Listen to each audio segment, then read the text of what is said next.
Hello, this is Sean from the Haunt Informer, and today I have a special guest. I have Johnny Bronto from Haunt Scene.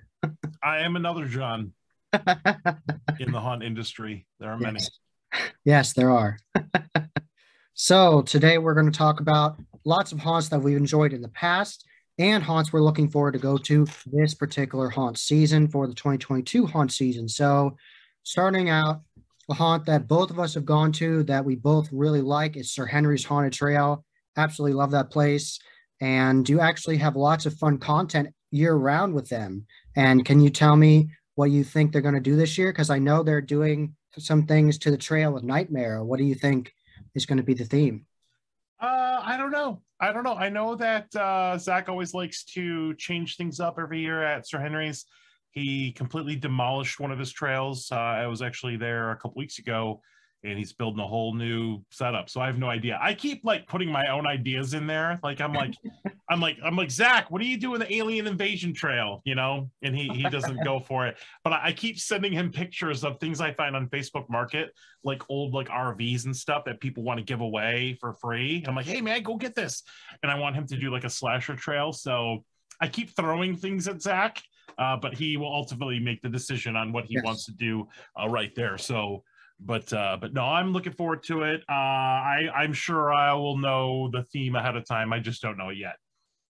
Okay. Stay tuned to the socials, of course, and Yeah. everybody will share it.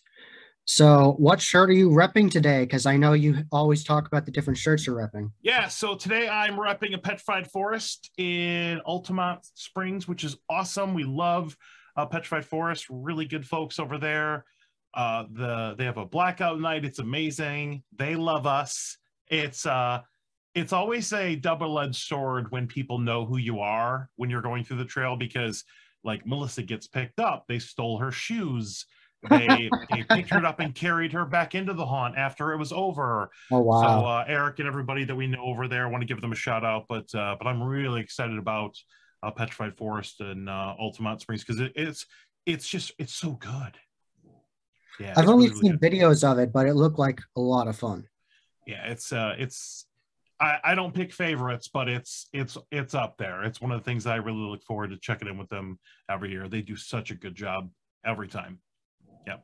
Nice. Today I'm wearing my Transworld Haunt Show shirt. You Nice. can't see the design here. This is the design of the back, the logo. So I had to pick that up at this tribute store this year. Yeah, Transworld is the place. Yes, Yep. yes, it is. It was nice meeting you in person there. That was nice. I actually Yeah. have my haunt scene button right here. Aw. Oh, thank you. Yeah, Transworld for us was very interesting this year. We went a couple years ago, and we were obviously way smaller at that point, and we were in the introducing ourselves to people, and this Yeah. time around we did get a lot of recognition, and people came up and said hi to us, and we got to meet the folks from Houses October Built, which we are huge fans of, Zach and Bobby, and we had a drink with them and stuff. It was really cool. So I love going to all the haunt conventions, but yeah, Transworld's like, you know, it's, if you could only pick one. Yes, definitely. It was my favorite haunt convention, horror convention I've been to ever, easily.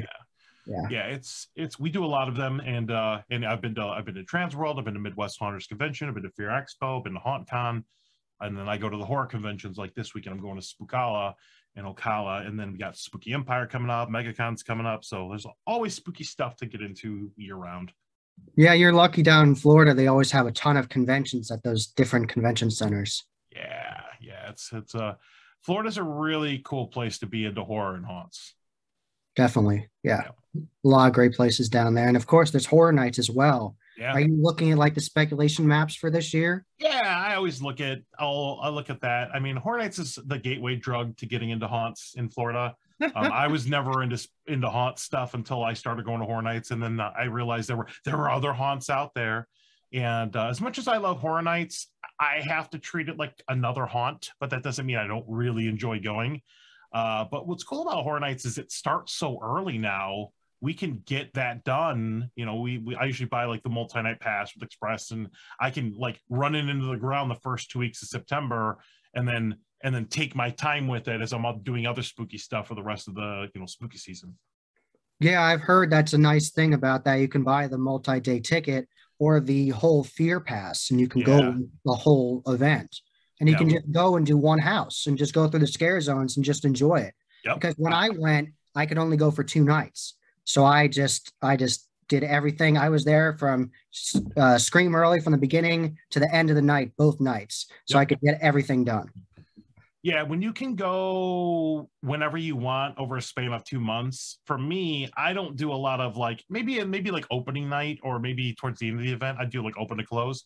But when you live here, it's more strategic. Like I feel like doing this house, and I will go and watch this house or this show or do these two houses or whatever, and then leave. So you get a little bit more flexibility when you're a local. Yes, definitely. And based off the speculation you've seen, because obviously it's going to change a lot, what do Yeah. you think have been like your highlights for that so far? I always love the original houses. I love seeing what they do there. So they've got a couple ideas. What are we getting this year? I don't have a speculation map in front of me. It's been a moment since I've looked at it. I know that they're thinking about doing like Stranger Things again and all that with the new season and stuff. Um, I look forward whether or not it's a house that I'm like particularly interested in or not. They're all good, and they put a lot of money and production value into it, and just Horror Nights, the ambiance of that event, and doing spooky stuff at a theme park is just awesome. There's always this one moment throughout the season where you're just like, this is my spooky season, and it just kind of all sets in that's kind of the kickoff point for us here in Florida. Yes. And this weekend, I'm actually going to go to Mobile Haunts for both Friday the 13th tomorrow. Nice. And I'll have this video up tomorrow on Friday the 13th. So that'll be the Friday the 13th spectacular for everybody here on my Oh, channel. well, enjoy your Friday the 13th if you're when you're watching this in the future. Yes, yes, definitely. Yeah, watch out for Jason. So I'm actually going to go to a haunt tomorrow that's called Terra Labs with my friend Glenn from Fall Ritual YouTube Oh, channel. nice. He's very nice. And it's actually going to be some of their last days in their current location, the mall, because they're going to do renovation of the mall, so they have to leave. So they're not sure if they're going to open this season, but they're going to be open for Friday the 13th and halfway to Halloween this Saturday. So I'm going to go there on Friday the 13th, and I'm going to go to Field of Screams in Mountville, PA on Saturday. Oh man, I really want to do that. We had that on the list a couple of years ago, and unfortunately, a couple of things fell through, and we weren't able to do that back when we went up to the Northeast. But that's on the list. Oh, it's a really cool haunt. Yeah, I can't wait to see all the new changes. The last time I was there was for the Christmas version, which was in December, and that was a lot of fun. So, nice. yeah, it's the 30th this year. So they're going to go all out. Very cool. So, what are you going to do for your Friday the 13th? Are you going to any haunts?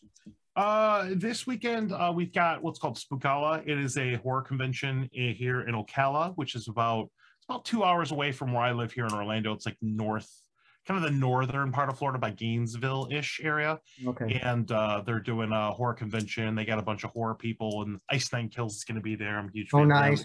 And I got the VIP, and a bunch of my vendor friends are going to be there. So it'll be kind of neat. I think I'm going to dress up one of the days in my Studio 1031 Concepts costume, and I've got like an immortal mask and the Gary fake claws and all this stuff. So ready to represent a little bit. But I'm there to network, and I'm there to get content and talk to people and take pictures. So yeah, I'm just excited to have a convention to go to.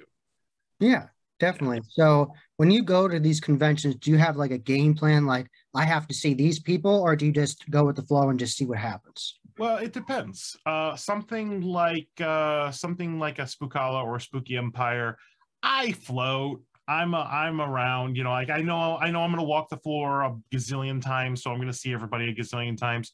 Definitely want to say hi to my friends. Something like Trans World, it's like I need to go to this booth first or whatever. Like our first stop was the House of October built or the Haunt Society booth there, Yes. just because we wanted to meet them for so long, and we had Zach on the show like a couple of years ago, but that was like our number one stop. But I'm just there to kind of float around. It's because if I was there just going like one day, I would probably have more of a plan. But I'm going to be there all weekend, so at some point I'll have walked the floor 20 times, so I'm pretty sure. And they're not like that big. They're not trade shows like Trans World, so there's only so much you can see. Did you get to go to Phantasm Orlando? I did. I went to Phantasm, and I went there mainly for my buddy Courtney McIntyre and Jimmy Castro and Chris Grieco. They do the Nightmare Chamber, which is a combination of Chamber of Terror and the Neverending Nightmare. And I I went to went that to, haunt. That was a lot of fun. yeah, yeah. So I went there to check that out. It was a cool convention. It's a little bit of a smaller scale, but I think it's only like their second year. So yeah. I got to meet a lot of people there. I got to meet the people from Halloween 3. That was so much fun. I got to meet Tom Atkins and Stacey Nelkin, and I met like all the Michael Myers people. So I really enjoyed it. Yeah, I love all of them. I mean, all these little conventions, I know that they feel like they're competing with each other, but it's just such a horror buffet for your horror fan, and I think I don't think people pick one over the other. I think if you like horror, you go to all of them. So that's kind of how I feel about it. I just want to help and represent my friends and support them. Yeah, exactly. Yeah, we all want to support each other in the haunt industry, of course. Yeah. And have you ever actually been to Midsummer Scream? Because I always wanted to go to that. Not yet. It's on the list. It's we try to do stuff. I wanted to go to the Texas Haunters Convention this year, but flights are like insane right now, and that's really causing us to change a lot of our plans, because we had our road trip was supposed to be back up to the Northeast this year, but we're probably going to have to do like the middle of the US and drive. So, yeah. Now, some haunts that you've been to that I have always wanted to go to, they are on my bucket list, is the Den Schoolhouse and, of course, Netherworld. Yes. And you've been to both of those. Oh, yeah. And Erebus, right? You've been to Erebus too, right? Yeah. I grew up in Detroit, Michigan. Oh, okay. And while I lived there, Erebus was a thing, but I wasn't into haunts yet. So it's funny to move all the way down to Florida back in like 2007 and then get it back into haunts and then go, wait a minute, there was this big haunt in where I grew up. Why don't I go check that out? So we went a couple of years ago. Melissa and I drove all the way up from Florida to Michigan and back on our first major road trip. And we got a chance to meet Ed Terabas from Erebus, who's awesome. And Erebus is a really, really good haunt, really, really good stuff. And then I got a chance to go up a couple of years ago with Leonard Pickle. Actually, we went up and I was visiting, and he happened to be there, and we did a couple haunts in Michigan and had a good time. We did Hush and Ad Astra something. I keep forgetting the name of it. Astra Haunt, something like that, but it was also pretty good too. Hush is awesome as well. So, yeah. Now, I'm always excited every year when Netherworld puts out their new themes. And tying into Midwest Haunts Convention, I'm actually going to go to that, and I can't wait. I'm going to go on that tour, Saturday night tour of 13th Floor Chicago. So that's going to be really exciting. And they're going to have guest scare actors too. So it's going to be an even crazier show than normal. So that's going to be really exciting. And Ben's actually going to do a seminar, and I'm going to go. Cool. So I'm looking. We love Ben, and you got to get to Netherworld. Netherworld's like the Disney World of haunts. Netherworld, and we don't put one haunt over another because we want to support the haunt industry, but Netherworld, it will change the way you look at haunted attractions, because it's like if I had an unlimited budget, I'm sure they have a limited budget, but it's literally the Disney World of haunts. It's so amazing. So good. Because they have all the flying actors and all kinds. Yeah. They have like every sci-fi theme you can imagine, right? Yeah, they have it's a crazy amount of details. Some things that you can miss, like this right here, like this is one of those Atmos effects type things. They have a dollhouse, and in the dollhouse they have tiny screens, like 3-inch screens. Really? And on those little 3-inch screens, they've got like animations like this behind me. Nice. It is so cool. Like, who thinks to do that?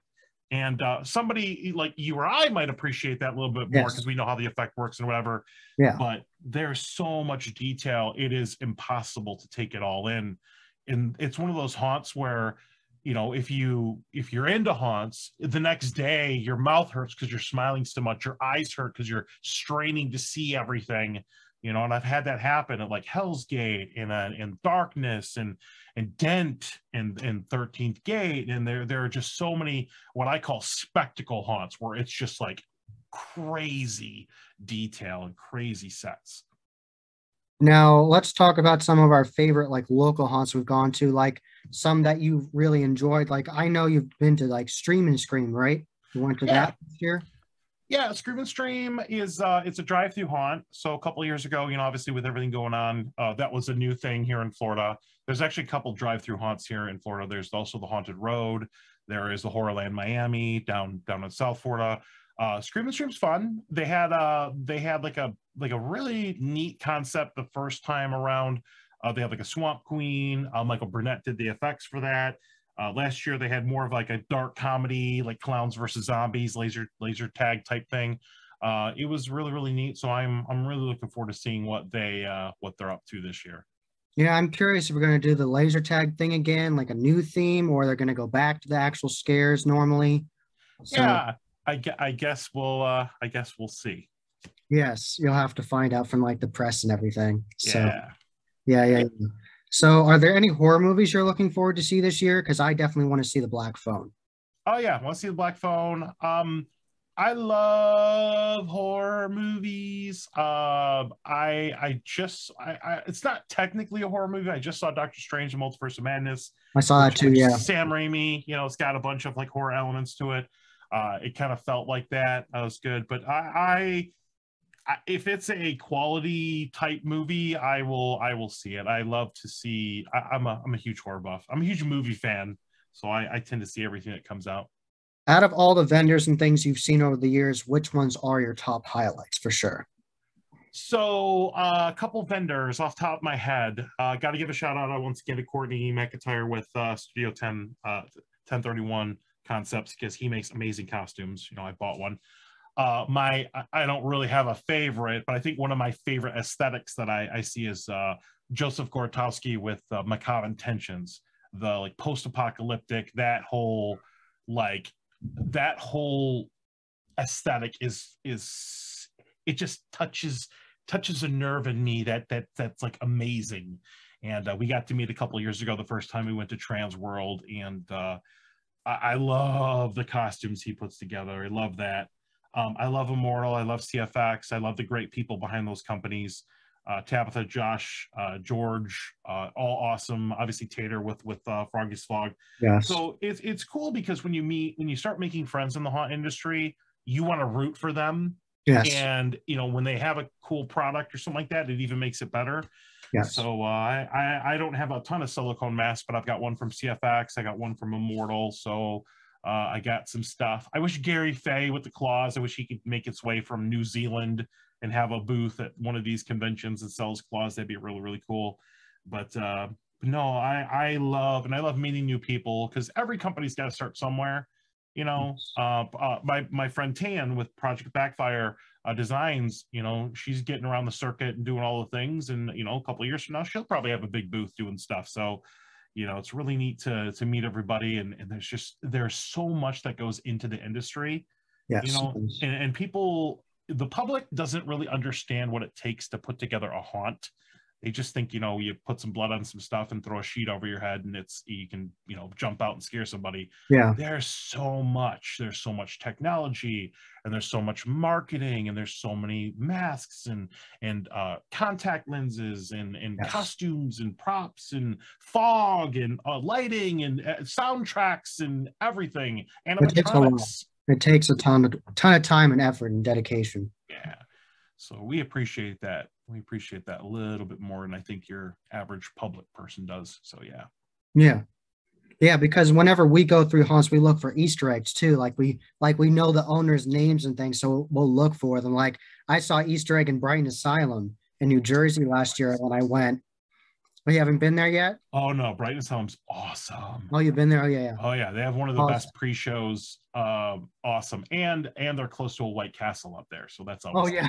So Rich Gonchi up there, I'll probably say his name wrong, but he's awesome, and it's cool because like when we go on like bus tours and things like that, that's like when we get to meet these people. Yes. Because we want to do one haunt in every state, and sometimes I don't know a haunt in Idaho, but I'll run into the owner at Trans World or in an elevator or at a convention or whatever. And that becomes our point of reference. And he was one of the people we met. Eddie McLaurin from Woods of Terror also there. So that's why you go to these things. So you can network, meet people, and see some cool haunts. Yeah, somewhere I definitely want to go is the Woods of Terror. I've never been there. I know you have amazing pictures of that place, but it looks like so much fun.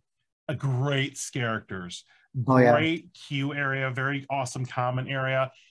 It is a long haunt because it's like 10 different experiences head to tail. Oh, okay. So it's a trek, but it's really, really good. Really, really good haunt. They have got gift shops, they got food, they got entertainment. Eddie like sings and does like an intro thing there. It's a really cool. It's a great place. We loved that place. Yeah. And you see his Bone Daddy characters show up in the hauntistry at different haunts sometimes. Yeah, where's my boat daddy at? I have a bobblehead of him Yeah, somewhere yeah, in that's what I'm here. talking about. Yeah. I guess you know you've made it if you have your own bobblehead. Yeah, but he's It is super a really nice. it is a really cool character with like the Yeah. skull and the mohawk, and he has the Yes, snake. I have it. It's right up here. It's can't see. It's right on the next shelf up. Oh, okay, okay. Yeah, yeah. I'm like I've never seen a haunter in bobblehead form, so I need to buy this. Yes. Yeah. Now, when you're looking for merch, I know you really appreciate good quality merch. Like you rep the Halloween shirts all the time. Yeah. What do you actually look for the designs? Like what speaks to you? So, me personally, in my own personal style, I'm not a big fan of like gory text and things like sometimes it's like blood splatter haunt and you can barely read it. I don't really like that stuff. I like subtle things like just like 13 Years of Fear. Now yeah, there's the icon on the back, but this right here to me says more than like haunt all over your shirt. I love hauntshirts.com. I love them. I love Halloween Company. I love their shirts. I love Leviathan Artworks. There are some artists and things that I really really like, and then we try to rep those on the show because what we do with Haunt Scene is it's not real, and everything we do is not about us. It's about putting a spotlight on a haunter or actor or vendor or Yes. clothing company. We just try to make everybody look good. Yeah, definitely. And I haven't seen it yet. I'm going to watch it. I really want to. I haven't watched the video with Michael yet from Horror Nights Past. That looks Which like one? Because we had Michael Burnett and Mike Aiello. Mike Aiello, the one you just Well, got they're on. both amazing episodes, but I think the Mike Aiello one was really really special. He's just awesome, and he'll be back on our show next Tuesday because we're actually doing a live play test. Plug of Oh the Horror, which is also the game that Patrick Braillard was part of making as well. So So what's that like? What's the game? so think Cards Against Humanity, but horror. Okay. And it's more of a visual thing. So there is a victim card, Okay. and you have a killer card and a victim card, and in your hand you pick like the cause of death.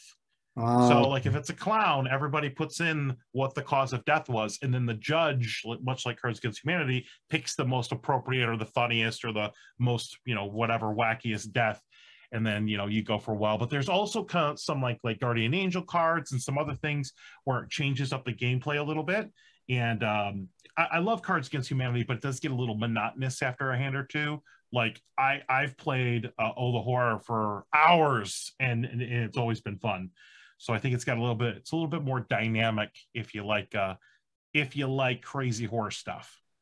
I've never actually played Cards Against Humanity. I know what you're talking about. I've seen people play it on the internet, but I've never actually played it myself. It's fun. It's fun. But the novelty I think wears off a little bit because you get to realize how dark and demented your friends are. Yeah. Like how depraved are we? We tried to play Cards Against Humanity like on the air live once, and within like 10 minutes, I'm like, no, I don't want to get canceled. We need to shut this off. So yeah, So it's kind of like a dark version of Apples to Apples, pretty much. it is adults. Yeah, it's dark. It's kind of dark. Oh man. Now, how do you make your setup back there? I see you have nice blow molds and all kinds of neon signs. And how long did it take you to Yes. set that up? So about 3 years ago, I don't even know, 3 or 4 years ago, I decided to take my back lanai, which is my like screen. It's like basically my windowed in porch in the back of my house, and I Okay. finished it all off. And I'm like, I'm building a studio. So because I just keep pushing the envelope with my show Haunting Life. And I remember standing in my empty studio. All I had was the table and no computer yet, no nothing. We had one sign hung up, and I remember looking at all the bare walls going, how am I ever going to fill this space? And sure enough, I had so much Halloween crap that, and I continue to buy it. And a lot of this is like, you know, like shout outs to like haunts that don't exist anymore. Like I've got stuff from Hollow Scream. I've got blow molds because I love vintage Halloween stuff. I support my artists, like Deviously Doomed made this like Fear's Lantern thing. And just little things that I'm into. You can't really see the other sides of the studio, but I've got stuff all over. We've got our map behind the guests. That's where we've pinpointed all the haunts we've been to. And we've got lighting in here, and I've got like orange and black soundproof things at the top. And I got a lot of stuff from haunts that don't exist anymore, because that's like my favorite thing to collect is just because to me, you know, people see this space and they like it. But to me, this is like a very inspiring museum that I get to work out of. And this is also what I use for my office for my day job. So, yeah. Oh, okay. So, yeah, I'll make it less monotonous for you then. Yeah. And I change things up every once in a while. And we also have a whiteboard where we have all our guests sign in, and, you know, I can take a picture of that at the end of the year. So it's cool to have a space where people can come into the studio if they're up for it. Yeah, an in-studio interview. Yeah, definitely. And I see right behind you when you're moving, you have the "See You Scared" signs. Oh yeah, I love these. See You Scared's awesome. I got my Haunt Addict sign right here. Yeah, so I like to have this stuff, and a lot of the things that we have in the background are a little bit subliminal. You Okay. know, like I want people to want to buy stuff from See You Scared, so they're going to see these like, oh, I saw that on Haunt Scene. I want that in my life. So, you know, we you know, sometimes some people send us some stuff, and a lot of times we buy stuff, but you know, we're really there to push other brands and things. So yeah. Yeah, but they're super duper nice. See You Scared people folks are awesome. Yeah, I actually met them in person at Transworld. They're very nice people. Mm-hmm. So, so what other things are you looking forward to for this haunt season? Like what haunts in particular are you actually looking forward to for your plan? So we're having to change things up a little bit. Our original plan was to go back up to the Northeast and do like Maine and Vermont, and I'm looking at the actual map right now, like Rhode Island, New York, Pennsylvania, that kind of thing, that northeastern part. But with the way flights are looking right now, I think we might have to push that another year. So I have to think about where we can actually get to in a car. And our long-term goal is to do one haunt in every state. So we try to nail, you know, 3 or 4 states a year. So this year it's looking like Tennessee, Kentucky, Indiana, West Virginia, maybe Pennsylvania, just to get that big chunk of that area over with. Not that we'll never ever go back, but you know, we try to hit the highlights of different states. Okay. And then obviously we're gonna do everything we can get our hands on in Florida. Yeah. Yep. Definitely. So all the hot spots in Florida, of course. Yeah. So just in Florida itself, I've got 22 haunts on my list, and then whatever we do beyond that. And I think Melissa is going to go to California to do Horror Nights out there. I may take a solo trip, maybe back to Ohio or Michigan or back to the Northeast or something. So we try, I think our baseline these days is doing about 30 separate locations a year. That's us. We look at haunts a little bit differently. Some people count like every individual experience as a haunt. Like if I go to a place and it's got 4 trails, that counts as 4 things. Like that counts is like 1 to us. Every time you park your car, that's 1 thing. So yeah. Yeah, like for Sir Henry's, I would call like that 1 haunt. Yeah. There's multiple trails, but that's 1 haunt. Yep, 1 experience. Yep, yeah. one place. And then things that are a repeat, like Horror Nights and, you know, Hollow Scream and that kind of thing, they still count as 1. Yeah. So, did you ever get to go to Queen Mary's? I did not. No, I did. I did Dark Horizon here in Florida. I know it wasn't the same thing, but a lot of the same folks were involved in that. We had fun with that. I would love. I don't know if the Queen Mary's still open or not, but I got to get to California at some point and check that stuff out. I want to do Knott's and I want to do Horror Nights out there, and yes, and I want to do Midsummer Scream and all that. So I will. We're gonna get to where we can drive to, and eventually things will probably slow down a little bit, where we can start flying places and renting cars and stuff. And what's neat about the East Coast, and at least everything like east of the Mississippi, is all these states are pretty compact. Whereas when you start going west, it's huge states that are really spread out. So that's going to make things a little bit more difficult when we're going to Montana, so we'll get there eventually. Yes. And I watched part of your episode from the map of actually pinpointing things. Uh-huh. I didn't get to watch the whole thing because it's a long episode because you talked about so many things. So I started watching it and I started doing other things. So well, it's a lot of stuff. I mean, the journey that we've been on since we started in 2015. I mean, we just started at what we could get our hands on in Florida. And then after a while, other people started doing what we do. And it became, what else can I show people? And then we started to get out of state. And then now, we've kind of spread our roots out in the industry. And, I just want to show people what's out there. Now, tell me how your trick-or-treating experiences as a kid were. Like, did you have a good trick-or-treating experience? I did. Okay. I loved Halloween. I've always loved Halloween, like dressing up and all that stuff. But when I was growing up, we were fairly poor. So my experience trick-or-treating a lot of times was going to a richer neighborhood to trick-or-treat there because they had the good candy. And usually be like my friends and I, or my sister, a group of us would go. And if there was a house and they were giving away full-size Snickers bars, man, we would hit that house up like 5 times. We would switch masks and costumes and mix and match. And then I definitely knew how to maximize my trick-or-treating when I was a kid. And we would end up with just crazy, crazy amounts of delicious, sugary candy. So it was good. So what are some of your favorite horror candies like?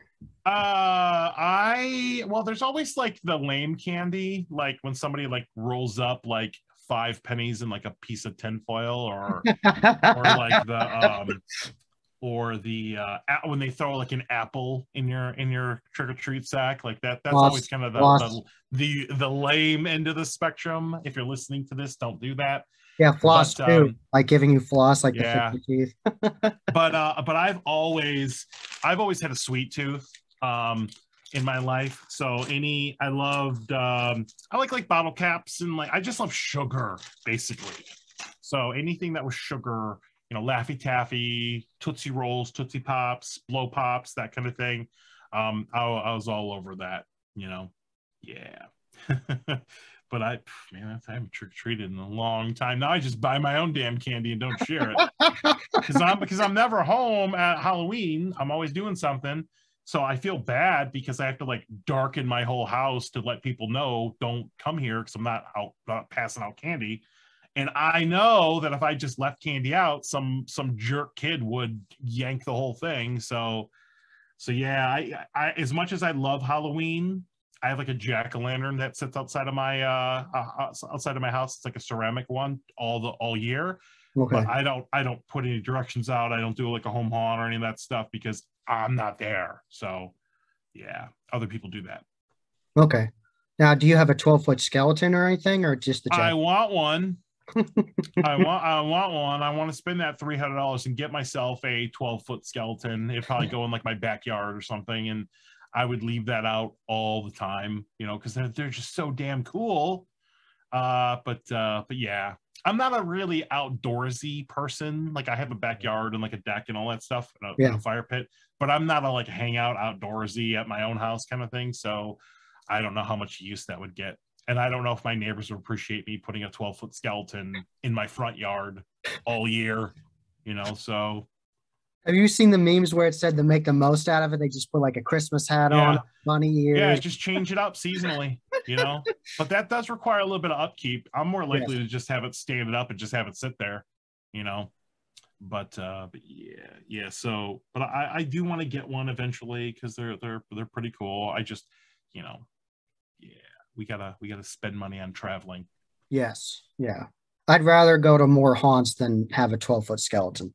Yeah, I mean, I would like both, but for how I approach what I do with haunt scene, it's not cheap. Like we spend money to get to places and do a lot of things. So, we have a finite budget for that kind of thing. But any, I'm also I start obsessing about things and then I have to buy them. So if I ever become obsessed with a 12-foot skeleton and I have to have it, I'll get one. Okay. Okay. Yeah. Yeah. So that's how it is. Okay. Okay. That's a way. Let's talk about Denstone because they have a really cool area before you even get into the haunt. It's like a Halloween festival. They have a whole wall of pumpkins and like Yes. different photo ops, and it's just so much fun. Like before you even get in, and of course the pumpkin smasher. Shout out to Pumpkin Yes. Smasher. So Love you, Max. Maximus Christian Bryan is an amazing human being. He's also a clone of mine. he's awesome. Yeah. You had that on the calendar for the year. Yep. Yeah, he is. What's funny about when we met Maximus, this was on that road trip that we went from Florida to Michigan and back. We met Maximus and he made such an impression on us. And it was like it was one of the highlights of the trip, because he was so interactive and such a good character. And when we got to meet him, I got to meet him, I think, in person for the first time at HauntCon in New Orleans. And he looks like me. Like we're fairly large ginger people, and that's always been the running joke of he's my clone or he's like version 2.0 of me or whatever. And we ended up going back to Ohio a couple of years ago, and he drove us around and showed us some stuff in like November, and connected us with a bunch of haunts, and it was really cool to hang out with Maximus. And every time I get to see him, it's just pure joy because he's such a great person, and we love him so much. So we love you, Max. Definitely. And Yeah. he's going to actually be vending at the Midwest Haunters Convention with the Ohio's Haunters. So they're going to have a whole booth there. And they said they're going to have like a whole cauldron of like candy. And Tater say he's going to try to jump out and scare people. Nice. So Yeah, I went to Midwest a couple of years ago, and I went mainly for the bus tour. Because I love it when I can knock out two birds with one stone. Like that's one of the reasons I want to go to Texas, because I can get into a couple haunts there, for the Texas Haunters Convention, and then I get Texas off the list, because it's gonna. I mean, we've done 18 states now, and we still have 32 states to go, and I have to do like at least 3 new states a year. So anytime I could sneak one in another state, that would be beneficial. Because I can't do this forever. I'm already old, so they are not that old. I'm older than most people that I know. So yeah, I All am. right. All right. So have you seen Halloween 3? I sure hope you have. Oh, absolutely. Halloween's Okay. awesome. I love Halloween 3. Halloween 3 is an awesome horror movie that would have actually been better served if it wasn't called Halloween 3. Yes. The movie itself is awesome, and a lot of people are like, "This is the one without Michael Myers." Yeah. It's still awesome. Have you read the book Taking Shape? I have not. Oh, it's really good. It talks about every Michael Myers movie ever, including Halloween 3. And pretty much what happened was the backers wouldn't back it unless they put Halloween in the title. Gotcha. Pretty much what happened. So, and the marketing for it was weird. People couldn't tell. So when they found out Michael Myers wasn't in it, well, technically he is on the TV, but Yeah. isn't the main character, it flopped miserably. So, Yeah, I mean, if they were gonna do like an anthology type thing, but they had already made 2, so it's kind of weird to do 2 movies with a certain character and then not have it, and then obviously they realized their mistake, and from Halloween 4 to the million Halloweens that we've had since then, they kind of corrected their mistake right there. But Halloween 3 is just this like enigma of a movie. I always think of it in the same breath as like The Exorcist 3. Exorcist 3 is an amazing film, but it stands on its own whether or not you've seen the first Exorcist or not. So it's kind of a very similar vein of movie. I've never seen that.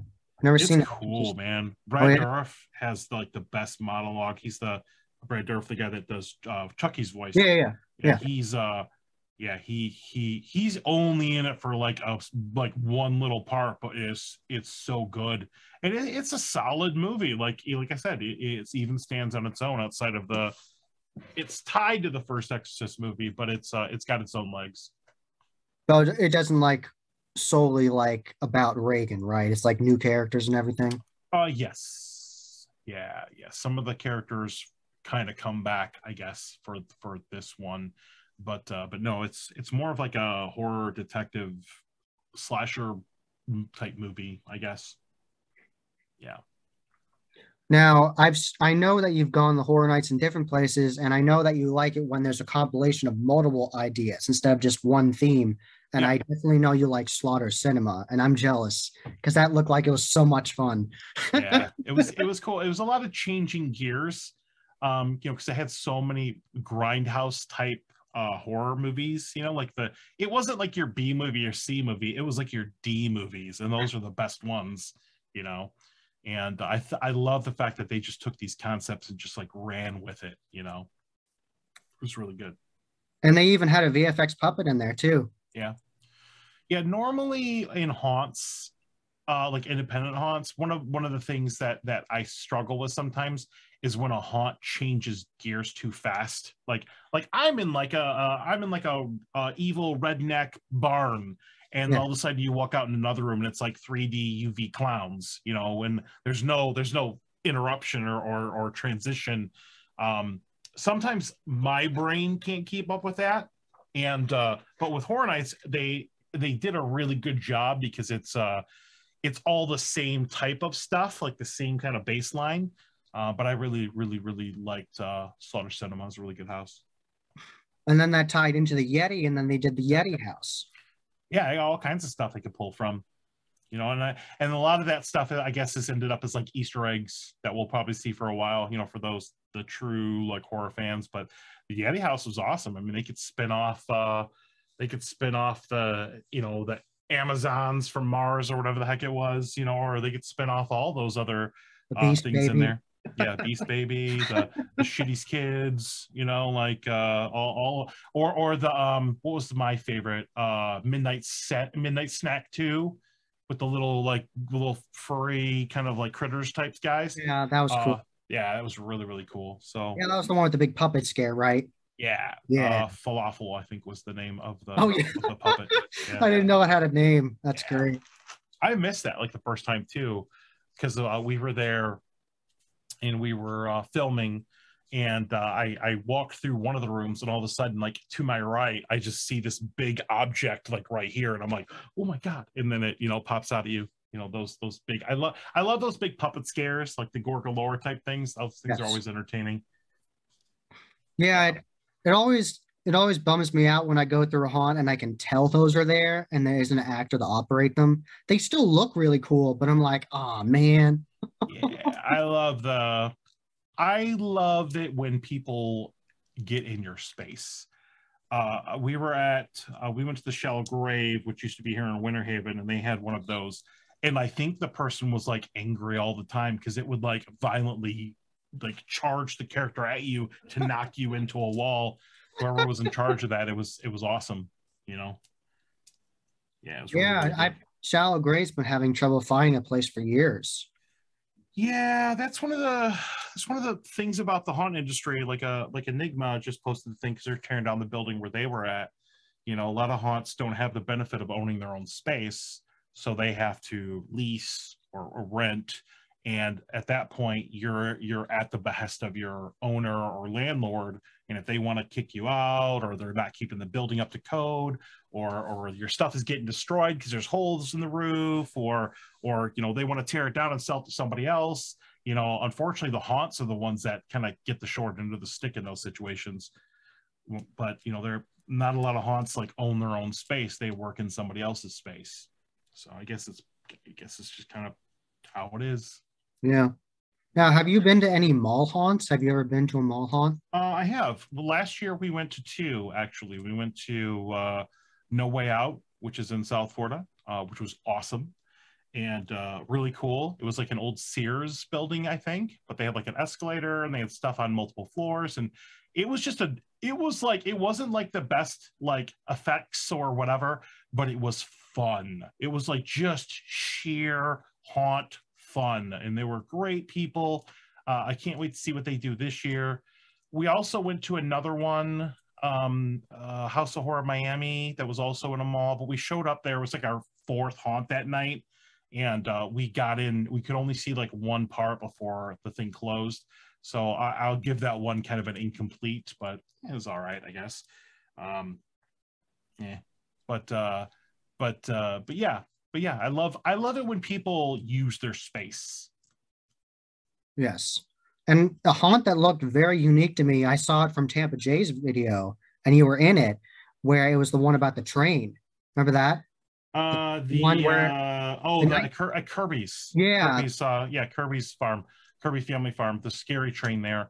Yeah, there's an old like Barnum Bailey train that's literally just sitting there on the tracks, and it's freaky, man. Like we don't do a lot of ghost hunting stuff. We do a little bit, but that train, man, there's just some kind of weird bad energy, and it's all like really, because it's sealed most of the time. It's just like hot air. It's hard to breathe in there. It's really tight, and that was a pretty freaky, pretty freaky experience there. Yeah.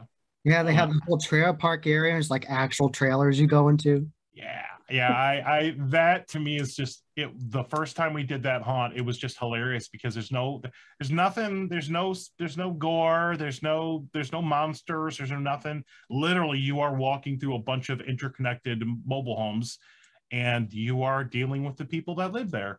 So it's very unique, and they did a really good job with that. Yeah, it was just so different. It was just so different from everything else that we did that year. Yeah, it was good. Did you get to go back and actually go on the train? Mm-hmm. Oh, you did get to go on the train. What's actually being on the train So like? Do they do so anything with it? so they've got the train that's like just sitting there, the Barnum Bailey train, but Yeah, they also have a train that goes in a circle around the property. yeah. That one has like a little guided tour to it. We did get a chance to do that both last year and the year before. It's really neat. There's like a little conductor. They tell you the story. Little effects, pop up as you go through. I don't think everything was working the last time. When we went, a lot of times we go for like media night, so we're there like opening night or before opening night or Yeah. preview night, and sometimes they're still working out some of the kinks. I think we were in the working out the kinks type night, but a lot of times I tend to look past that. I'm like, oh, okay, I know what this should be, so Yeah. I tend to be a little bit more forgiving with that kind of thing. Yeah, but Kirby's is pretty cool, man. It's a great space. Get some good pictures out there. It's cool to be outdoors, and hopefully they can bring it again this year. So really excited about that. Yes. So this, how did you actually start haunt scene? Like, when did the actual idea come into your mind? Like, you obviously all already liked Halloween from childhood, but like, Yep. when did you start getting the ball rolling? So back in 2015, and this was like summer, like July, my original co-host, her name was Courtney Peters. We were friends, and we hung out, and we were both into spooky stuff, both into Horror Nights. And I don't know how it came up in conversation, but at some point in July, I was like, we should do a show. We should do an actual live webcast, not a podcast, not audio, like an actual show. And I was dead serious about like, let's make something of this. And we went and we basically stuck into Florida that year. Like I think we only did like 6 or 7 haunts. Like it wasn't too crazy, but it wasn't bad for our first year. And it was funny because the hard part wasn't the show. The hard part was picking the name. And we kicked names back and forth for like a month straight. And it came down to my idea was I originally wanted to call the show the Spookeasy, and which is funny because there's a Spookeasy in Tampa that opened afterwards. And her thing was she saw like a lipstick or something like that, and it said like spook scene or something like that, and she's like haunt scene. So that's the name that we ended up going with. And it was fun. I mean, obviously I made a ton of mistakes the first year and had some glitchy type things, but it was cool. I mean, we were nobody. No haunts knew who we were. I'll actually, let me walk that back a little bit. The first person to ever really recognize us was Eric Dodson, who worked for the Shallow Grave at the time, but now does Ominous Descent whenever they're going to come back. And he was the first person to like recognize us. He was like the third person to follow us on Twitter or whatever. And him and I have become really good friends over the years. And but we bought our tickets. You know, that's one of the things that we did a little bit differently is for our first about 2-3-ish years, we bought tickets to everything before we got any sort of hookups to anything. And after the first season, she decided, she thought it was like a one-off thing, like we're just going to do this 1 year and quit. And then when it came to, do we start this up again, you know, I wanted to go, like I was ready to rock and roll for season 2, and she quit. and I was just like, you know what, screw it, I'm like, I'll do my own damn show. And it was nice because I didn't have to answer to anybody anymore, because her and I, we both had different opinions on how to reach out to haunts and stuff, and she wanted to do it a certain way, and she was really concerned about branding and all that. And I was just like, let's go, let's just do it, you know, which is funny because now I look at things like that. Like I'm very particular about how we're represented, how we talk to haunts, how we're perceived. That's something that's very, very important to me. So I've become that kind of person. But she didn't want to stick around, so I had a co-host as a filler in for season 2, and then Melissa joined the show in season 3, and or year 3 or season 3, however you want to look at it. And then that was the person that really balanced me very well on the show, and that's kind of how I won't say blew up, that's how we became more well known, was that type of energy. And I got a lot better at running the show, the technology of the show, you know, just trying to push the envelope and do things better. And once again, it's not about us, it's about making people on the show look good. So Yes. that's really been my approach, is to having guests on the show, you know. But we were still kind of seasonal at that point, and it was another season or two, or another year or two before I was like, well, I want to do shows off season. So we started doing stuff from like March all the way through the spooky season. But that in itself is hard because sometimes there's not stuff to talk about, you know. Yeah, I agree with you on that. But you just have fun like trying to recollect on like what you've done, because Yeah. there's just so much we've done. It's Yeah. like you can just pull from it.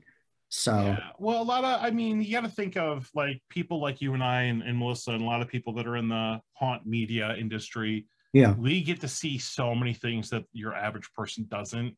Yes, And exactly. at this point, I mean, it's going to be another year or two. We're going to hit 100 different locations. That's insane.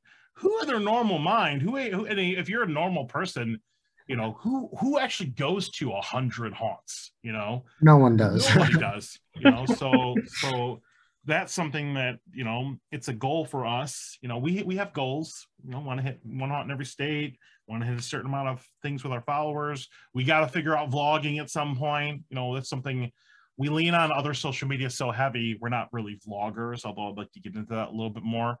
And you know, we just focus on other things like Instagram and doing the show and that kind of stuff. That's really our neck of the woods. But yeah, I want to take over all the things. Yeah, Twitch and everything. Yeah. Oh man. Would be nice to have some ad dollars rolling in Yeah. to help me buy that 12-foot skeleton. Yeah, tie back in. Yeah, pay. Well, I mean, we have bills. I mean, Yeah, you know, just true. like, you know, having a Zoom account, not cheap. We have, you know, website hosting, podcast hosting, you know, owning the domain name. You know, there's a lot of cost to go in to wanting to do this the right way. And a lot of people over the years have recognized that and appreciated that with what we do, you know. Yes. Yeah, you've done a lot. You've been to a lot of places and done a lot. Yeah, we're just getting started. I know in the future, the long-term plan, when I'm like 60, you know, and we have like 2 states left, my goal is to go, like, at some point we're gonna have to do Alaska, and at some point we're gonna have to do Hawaii. So I'm gonna save up a bunch of money, and I think our last 2 haunts that we do to cover the US, well, we're gonna do Alaska and then fly to Hawaii. Nice. And then hopefully there are haunts there that are, I don't even care if they're good, they count. So that'll be really nice to kind of to wrap that up, and that'll be a huge goal for us, you know. But I mean, if we have to hit up all these other states, and if there's a churn rate when we get new haunts in Florida, I mean, by the time I get to that mountain of what I want to do with haunt scene, we'll probably have done 200 haunts, you know. So we'll see we'll see how that goes. The only downside is a lot of times we really like haunts so much that we can't get back to a lot just because we want to focus in on some other areas, you know, because we reach out to haunts and we form bonds and network with people and meet the owners, meet the characters, and they follow us. And they're like, wait till you see this year. And I'm like, I would love to come back, but you know, we're going to have to work that in with another trip at some point because we can't just do the same. Florida's an exception because this is our home state and we're going to represent Florida as much as we can. But when it comes to out-of-state haunts, unfortunately, we don't have the bandwidth to go to all out-of-state haunts a lot. But we've been in Netherworld a couple times. We've been to Erebus a couple times, been to Dent a couple times. And there are some other ones like Haunted Overload. If you're ever in that state, you got to do Haunted Overload. I'd love to. Haunted Overload is I so would good. love to. The scale of that place is amazing. Eric Lothar and everybody involved with Haunted Overload did such a good job. Such a good job with that haunt. Yeah. So good. And I love the Northeast because when you go up there, it's actually fall up there. Yeah, with the leaves and everything. It's amazing. And it's a little colder, you know, and it's an actual, you know, Florida's cool. Everything looks spooky, but man, it sure doesn't feel spooky because it's hot as balls in Florida, you know. So, and it's hot the whole season now, you know, we don't even get a break anymore. So, yeah. Yeah, when I went down the Horror Nights, it was insanely hot. I went like the very end of September, early October, and it was insanely hot. Yeah, I remember like at the end of October, like I need to put a hoodie on. Nope, not anymore. It's 80, 90 degrees the whole way. Yeah. So I'm just curious, out of all the different off-season haunts that haunts put on year-round, which of the holidays do you think they incorporate the best? I love Valentine's Day. I just think it's awesome. I think it's a good sweet spot because it's about it's a couple of months after a lot of people do like Christmas and Krampus and that kind of thing. I think it's a good kind of like a warm up type thing, and a lot of the haunts do, like Sir Henry's does like a Valentine's Day thing. Some haunts, like we have Mortem Manor, they're open year round, which is awesome. Yes. They do things every once in a while. Good crew over there. Love Jess and everybody from Mortem. They're like my fallback, like if I need to scratch that haunt itch. I think Valentine's Day is probably my favorite off-season holiday. I know a lot of people did like halfway to Halloween stuff. We just went to one of those last weekend with Ash's Tales of Terror in Sanford. That was fun. But yeah, it's got to have some sort of spooky thing to lean on. And like I said, we've got Mortem. You know, Mortem's like perfect for us and where we live. And they have that really cool gift shop right next to it too. Yeah, post mortem. Yeah, if you want to buy your spooky stuff there, it's they have some really cool stuff in that shop. Yeah, they have all the Trick or Treat studio things. They always have new merch and everything. And what's fun is that their dummies in there are actually props from Ghost Ride. They're not just like the generic things. Yeah, they've got some really good stuff in there. They have some custom pieces. They've got like sandworm heads for Beetlejuice and stuff, and not necessarily everything that's for sale, but they've got some really cool stuff just for display purposes. And I think they just bought like one of the old Halloween Horror Nights displays. It's like a jack-o'-lantern scarecrow thing that was, I think, one of the trick or treat locations for like the scarecrow stock. Yeah, like that thing. Yeah. So they have that in there, and they have some folks. Kira, actually, who's part of Haunt Scene, she works there currently. So if you want to see Kira, she works, you know, most days there. So she's awesome. She's our main photographer. She's awesome. Well, you guys definitely something you guys are wonderful at is photography. Like you do a really good job at that. So yeah, we do a good job. And you know, it's funny is my philosophy on content is we're very run and gun. Like we want to go somewhere, create as much content as we can on our phones. You know, we're not like professional photographers. We're not, you know, carrying around a DSLR or anything like that. A lot of the stuff we create, we maximize on our phones. And Kira's really good at posing people. And we have like little, both her and I, we carry on like a little RGB light bar. It's like this big, which can change colors. And we use lighting a lot in our pictures. Okay. And we it started with her, man. All of our Instagram success and everything, I got to give it up to Kira, because Kira was the one that really kind of like made us focus on being content creators as opposed to just posting whatever. And there are a lot of haunt media people that this works for them. They just post whatever, memes or whatever. We have a set theme for what we post, you know, and that is where our Instagram, because I think that these days that's probably our main platform, and our second platform would probably be like our Facebook like live type thing. You know, I don't really care too much about Twitter, and you know, we've never really focused on YouTube. I'd like to, but it's just not, you know, I feel like we need somebody else for that. But yeah, but I love pictures. I love Instagram. I love sharing stuff. You know, it's really cool because that truly showcases the original content. And another thing that I really like about Haunt Scene and what we do is every picture we post, we took it. Like, we were there. We don't outsource anything. I know some people have teams that go, or they send out people on their behalf. We don't do any of that. Every picture we post, we were there, we took it. And that might not be important to the people like viewing the content, but to us, it's important that's where it comes from. Yeah, I used to share a lot of memes and things in the past, but I don't do it very much anymore. I mean, it's, you know, everybody has to walk their own path, and everybody's got to figure out how to grow on their own terms.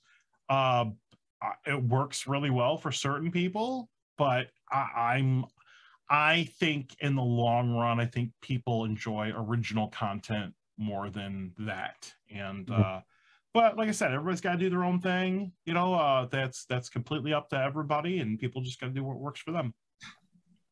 Yeah, definitely. And I liked your episode. I watched the whole way through of the Grim Life Collective video. That was a lot of fun. I got to meet them at Phantasm, and I saw them at Transport again. I forgot to get a picture with them. I should have, but I forgot to. That's the thing. You know, I'm the same way. Like, every once in a while, you become friends with people, and you forget to get that picture with them, and you got to get a picture. But I love Grim Life. They're awesome. They were a great guest, and out of everybody, if I could be somebody, like if I could say I want to be somebody, I wish I could turn Haunt Scene into blah blah blah. Their format and their following, they have done such an amazing job. Like, you know, they get to travel and they get to do all this stuff, and they're really, really good at what they do, and they're really cool people too. You know, they're really approachable, and we love Michael Juska. So yeah. Yes, definitely. If you're listening to this, you know, give us a follow on Haunt Scene, everything, Instagram, Facebook, subscribe to us on YouTube, Twitter, all the things. And if you ever have any questions, like I said, we don't really position one haunt over another. We don't say, you know, because I always get that question, what's your favorite haunt? And here's 10, you know, like that's kind of our, you know, or I might ask some follow-up questions like, well, what are you looking for? Are you looking to be impressed with stuff? Are you looking to get scared? You know, like there are a lot of layers to the haunt industry. Yes. So, but yeah, Haunt Scene on everything. Please follow us. If you ever have any questions, reach out to us. You know, we're pretty. If you ever see us, don't be afraid. We're pretty approachable people. People think like I'm intimidating for some reason. I'm a big teddy bear. Just come and talk to me. Yeah. You know? I'd love to connect with people, network. I love being on other people's shows because it's, like I said, it's a lot easier for me to be a guest than it is to run my show. So by all means. So something I just thought of, I want to ask you about, since you're talking about like you see different aspects of the haunt industry, what do you look for when you go into a haunt? Like, do you look for the soundtrack? Do you look for the actors, or do you look at all of it? Like, so what do you have to see that make it an enjoyable experience for you? It's all of it.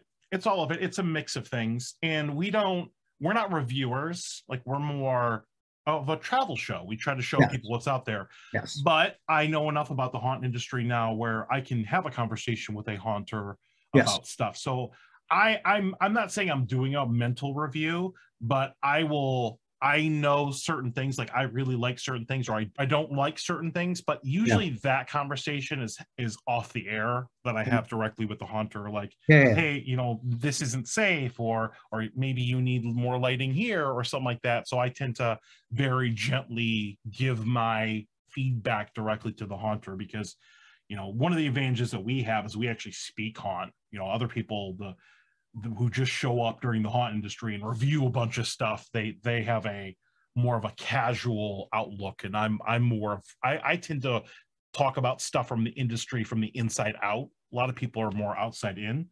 I'm not saying I'm any better than anybody. It's just that's kind of our perspective on things, and any little thing I can do to help any haunt promote or whatever, I will. If it's in my power, I will do that. Yeah, so when you look at like soundtracks, like do you prefer like loud booming soundtracks or more subtle? I love subtle. Yeah, Yeah, subtle. subtle. I mean, there's a space for both, but the more creepy you can make something is the better, because sound is something that gets under people's skin um, in different ways. And we did Terror Trail in Sebring, which is like an hour and a half south of us here. They just had this weird like nursery rhyme sounding. It felt like you were listening to an old nursery rhyme on like an old record player that was being drowned. Like it was just crazy. It was such a unique thing. But it was used so effectively, I think lighting and I think sound are two things that some haunts take for granted, and that can really enhance your experiences. Definitely. And what do you look for with actors? Like, do you prefer actors that get closer to you or farther away or slide at you or like different things like that? I like it both ways. I like actors that are aggressive, but I also like actors that are creepy. You know, um, there are certain things, and then this is kind of a trope in the haunt industry. Like the moment I walk into a house and the first character says "Get out" or Oh something like yeah, that, or yeah, like there's always these like very tropey lines, or yeah. like some clown want to play with me. Like there are certain things that turn my Fresh brain meat. off. It's You fresh know, meat too. and I get it, because characters have to start somewhere. Yeah. You got to have your go-to lines. But I like characters that are either aggressive or really creepy. I'm not a fan of personally. I'm not a fan of the toilet humor type stuff. Like here's some poop, kind of thing. I'm not. It doesn't really do anything for me. Yeah. Everybody has stuff in haunts that either work on them or don't work on them. And me and my crew, we all know what works and what doesn't work for us as individuals. Mhm. But yeah, every haunt's got their own thing. I love creepy stuff, and I love things I haven't seen before, unique things. When people take the time to create stuff instead of buying stuff off a shelf, there's got to be a good mix of both. But there's some very unique visions out there for a lot of haunts. Yeah. Yeah, like I saw the slider split at Sturbia. He actually Hmm. made his own custom slider gloves and he was selling them and they were really cool. So and they had Velcro on it. You could take the thing off the palm. It was awesome. Is that Pongo? No, split. But okay, sorry. I know a lot of his characters, but I know he's like the person I knew was making slider stuff and Yes. whatever, Pongo Joe. So he's awesome. Yeah. Yeah, I got to talk to him in Midwest in 2019. He was nice. I talked to him after he did the slider demonstration. Oh, okay. Watched by Netherworld. That was fun. Yeah, sliders impress me because I know if I even attempted that, I would hurt something. So yeah. Yeah, and I'm old. If I break something, it's broken forever. The warranty's gone. So yeah. Yeah, Enjoy being young, sir, because man, once you hit the point of your expiration date, the warranty goes. You're on your own. Something breaks, it stays broken. Oh no.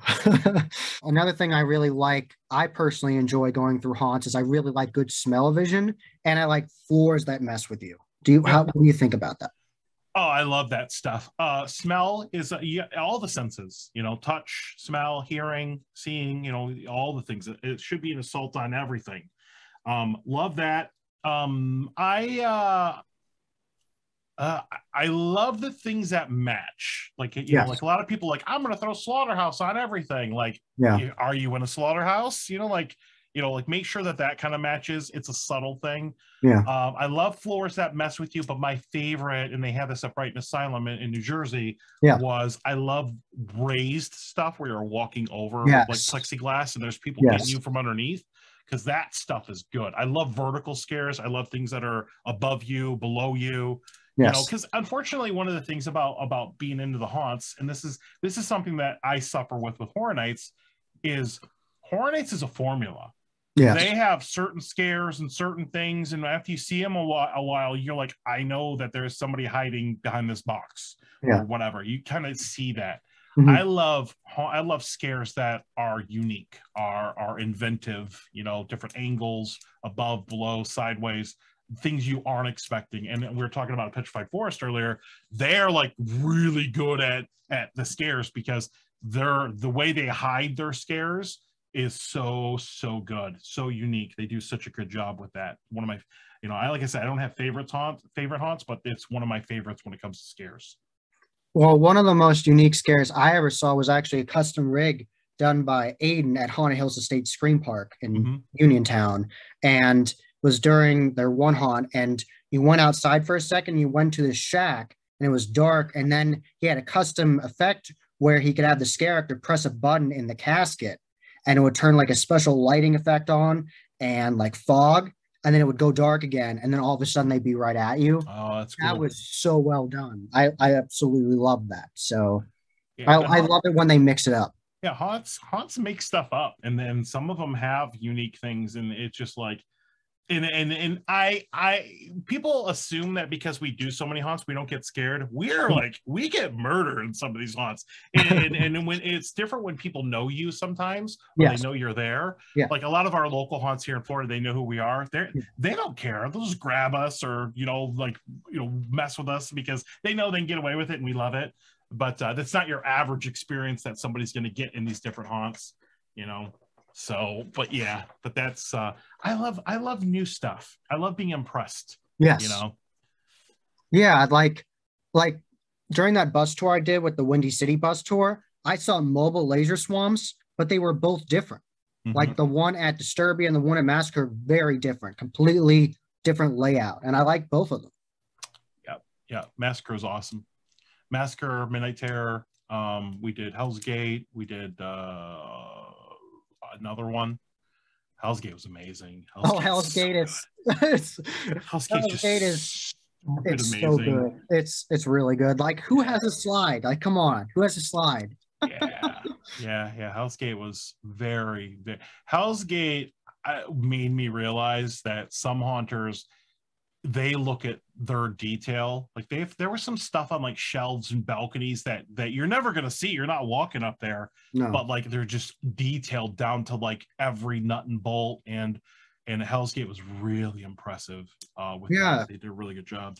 And they had top notch. Like when you go around corners, they'd always be like a prop there. So you always have that paranoia. Like, is it an actor? Is it a prop? Right. They did that really well. Yeah. And they have the upper hand where they actually have one of their makeup leads is Anthony from Original Sin Design, and he makes all those incredible props for them. It's so good, so good. One of these days, like when I'm done and I'm retired from haunt scene, I'm going to publish my haunt autobiography about my reflecting on my trip, and at that point, I will start probably picking favorites. These are the highlights of what I've done, and Hell's Gate will definitely be on there. Among a lot of awesome haunts that I've done. Now, what's Midnight Terror like? I've never been there. I interacted with some of the scare actors on the show floor of Midwest, and they were wonderful. So Midnight Terror, if my memory serves me correctly, Midnight Terror, they make all their own stuff. Like it is all really impressive, like their own costumes and things like that.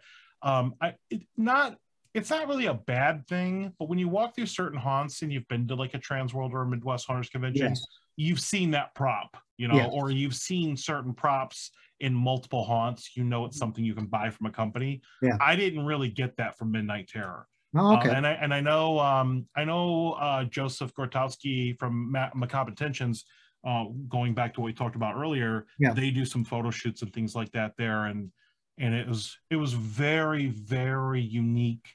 and it was totally made with love, and it was a really, really good haunt. I really liked Midnight Terror.